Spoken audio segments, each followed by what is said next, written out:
Good morning, friends. Good morning. How are you on this unseasonably cool morning? Delightful to gather with you all under the shadow of the elms to celebrate the incredible class of 2022. You guys look fabulous sitting there in the front row.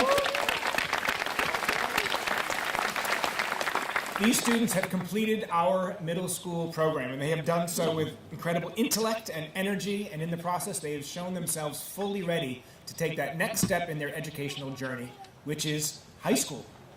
Parents, can you believe that? Oh, high school. Here it comes. Get ready. I would like to thank all assembled this morning for your support and your attendance, not just here today, but over the course of this full school year. As MB's head of school, I definitely see and appreciate, literally on a daily basis, the great relationships and communication and partnership between school and home, which is part of what makes our middle school such a smoothly running and special place. And I'd like to thank all of you for that partnership, and in particular, I'd like to extend my hearty thanks to Jared, whose wisdom and care and leadership have touched all of us this year. Jared, thank you.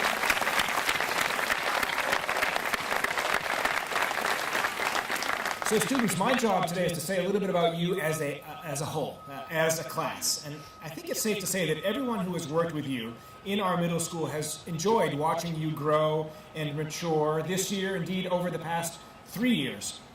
Yes, it's true that you can be loud and mischievous. Mischievous, that was Jared's word. But you also care deeply about each other and about others. You have a great sense of humor, and you're a very talented group of musicians and actors and athletes.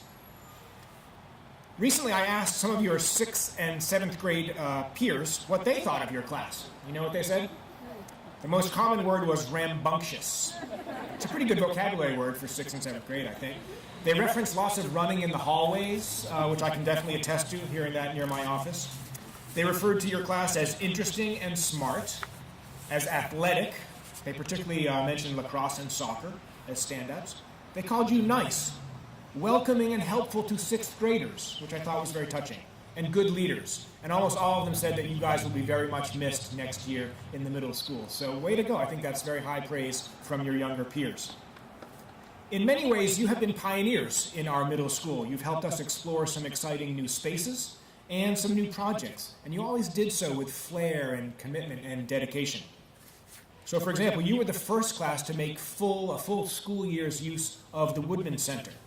You put on some incredible concerts this year, and you really knocked it out of the park, I thought, with the musical Legally Blonde Jr. You really elevated our middle school's engagement with our surrounding community this year. The Service Club, for example, had real energy and momentum. And I love how a number of you stepped forward to become involved with Squash Busters, sharing your love of reading with new friends from Del Sesto Middle School. I've also enjoyed watching you take advantage of the new Y Lab. You used the space this year to design balloon-powered cars and program Sphero robots.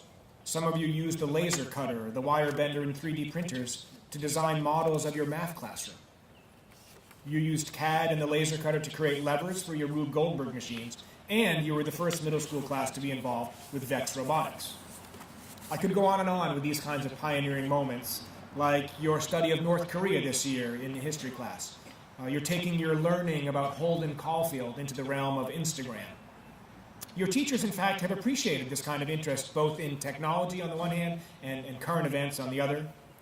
Who could forget, after all, that Karina's letter was read on the floor of the U.S. Senate in Washington back in 2016? On the other hand, many of us would like to forget your obsession with Fortnite this year, especially you boys. So just a couple of examples of the kind of work that you've done, the sort of citizens that you've been in our middle school. And all of that is to say that we think that you are ready to make the leap to high school. And in fact, your teachers are very eager for you to make that leap. So for a few of you who will be moving away from Rhode Island after this school year or transitioning to another school, we want to extend our hearty farewell to you and wish you all success moving ahead. For those of you who are moving on to our 9th grade, I predict that next year things will feel both familiar and new to you.